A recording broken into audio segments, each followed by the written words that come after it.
Welcome to the Soccer Huddle. This is your boy Mojere, and the Euros have kicked off. The Euros are in full action. They are in full swing. Germany have raised their hands as one of the contenders, one of the favorites of this tournament, thrashing in the first game. Scotland, Italy, Spain as well have raised their hands for me, and they seem firm favorites. Southgate's England, Portugal, Roberto Martinez. I don't know what they're doing.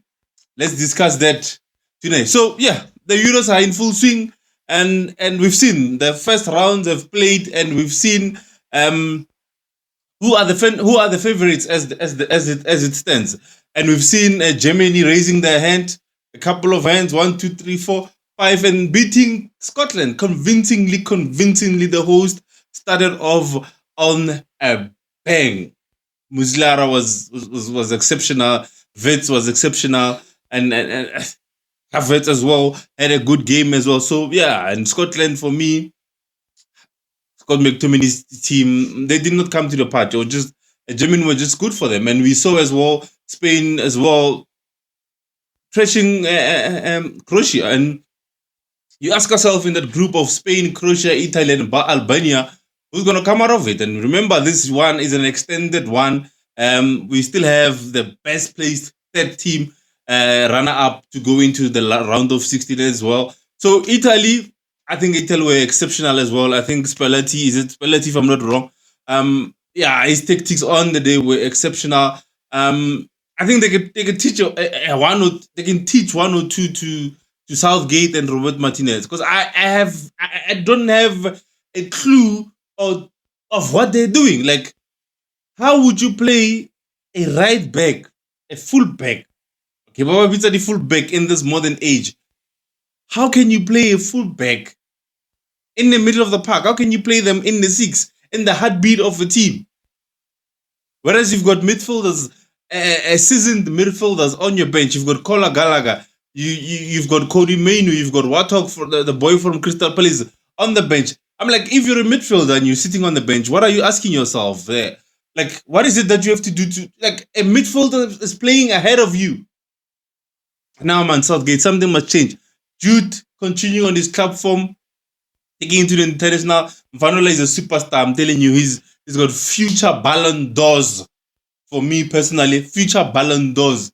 He's got them. Like, Mvanola, he's just magnificent to watch. Phil Foden, unfortunately, player of the season of EPL, was nowhere to be found. Is it because of he can't live up to at the big stage, or is it because of Southgate's tactics? And if you look at it, it hasn't been. I told me no. If you've been watching England before the tournament, going back, you would see Phil Foden in an England shirt hasn't been performing like he's been performing for Manchester City. So you ask yourself a question: is it the tactics that Southgate, or is it just one of those players? Because you get those players already. Cup form, they are exceptional. They perform. They're the best. But when it comes to international, nowhere to be seen. Is he one of those ones, or is Southgate's tactics? And so far, I think history tells us that Southgate tactics are nonsense. They're shit. They're nonsense for me. Why can't Southgate play Jude Bellingham as a 6? Play Phil Foden as a 10? Or even play Bellingham as a 10, put Mainu there, or Conor Gallagher, or even Watto, and maybe bench Phil Foden and play maybe you still have Cole Palmer, you still have Gordon, you still have Bowen as well. Why can't he do that? Why is he forcing Trent to play in the middle of the park? And I've said this in one of my videos, you can maybe go back, and I've said, I was speaking to Bazir, I'm like, when you push Trent into the midfield, for me, you're compromising a position. You're compromising a center midfield. Elo Horing, he knows how to play there. He knows what to do when he's got his back behind the ball. He knows what to do when the striker's coming to him. Trent doesn't know those things. He's a fullback. He hasn't played midfield yet. He's good going forward. And again, he's good going forward. But his defensive side as well is so bad. It is so bad. Look, Liverpool, they won. Liverpool had connected to cover for him at right back, but he's so bad defensive wise. So it means you're sacrificing a midfield player You're only benefiting when you're going forward, but defensively again, you're man down. So what are you trying to achieve? Southgate, what is it that you're trying to achieve? But anyways, let's move on from Southgate, and we move on to another Southgate, Portugal. He's playing three full backs. Three. What is wrong with this managers? Yo, three full backs. You've got one of the most talented attackers, best squads in Europe at the moment. Portugal has got one of the best attackers for me personally. They've got Joe Felix. They've got Kaisil. I might be pronouncing his name wrong. Forgive me that. You've got Ronaldo, you've got Bruno, you've got Jota, you've got Rafael, you've got Bernardo Silva. There's a lot. But you decide, you know what? I'm not get like I'll play three fullbacks and they'll overlap and give me what the attackers are supposed to. Did you see what happened when he made the changes? Did you see when Mfanola Atseni, those two boys, when they came in, Petronoto, when he came in, Lena, that Boyko Butsangai, did you see the difference they did? Imagine you playing those boys. It's not even about them, the two. But I'm saying play players in the natural positions. Play players in the natural position. And another thing I guess it's again from these Euros is that there's managers who are afraid of making substitutes or who are afraid of dropping players. What they do is they just chuck them in and Matla plan what they do. That is why they end up playing players out of position. For me, especially when it comes to the France game, Griezmann has been so bad. Okay, he's got history or he's been performing well. Okay, no, we get that. Okay, fine. You start him in the first 45 minutes, he doesn't give you anything. Why can't you substitute him? Why wait for the 70th minute? Why wait for the 80th minute to substitute him? I was also surprised. Why is he playing Rabiot with Conte? And I must say, form is temporary, class is permanent. What a performance from Kante. What a performance from N'Golo Kante. It's like he never left. It's like he never left.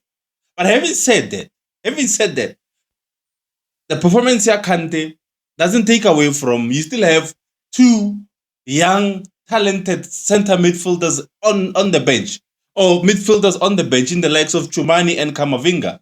Young, driven, winning mentality. They've just won the Champions League as well.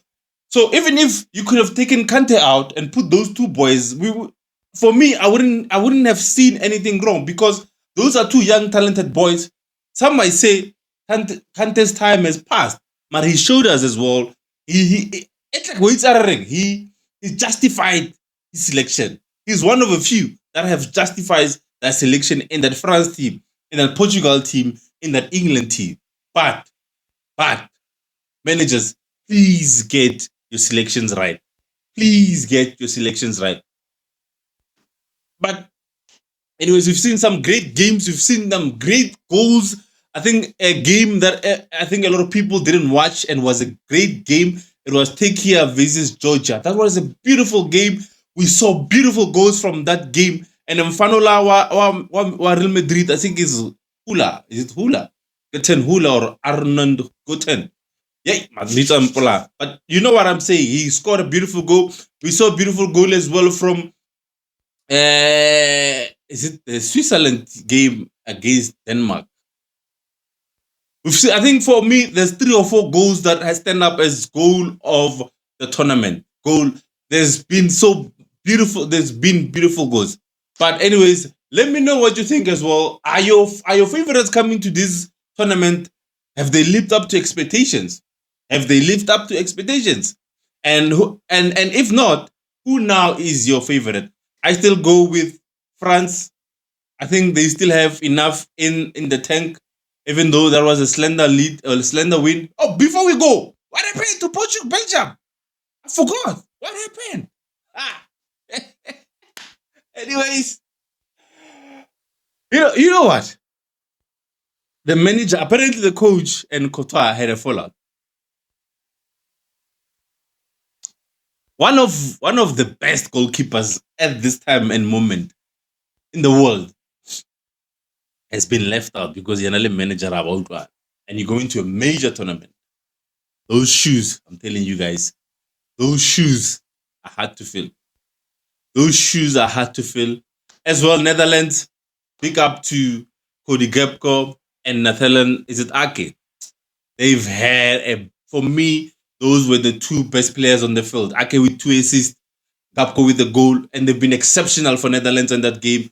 Obviously, the big man revolved in the front, winning them last minute. But those two, I think they deserve a big shout out. And a lot of players as well deserve a big shout out.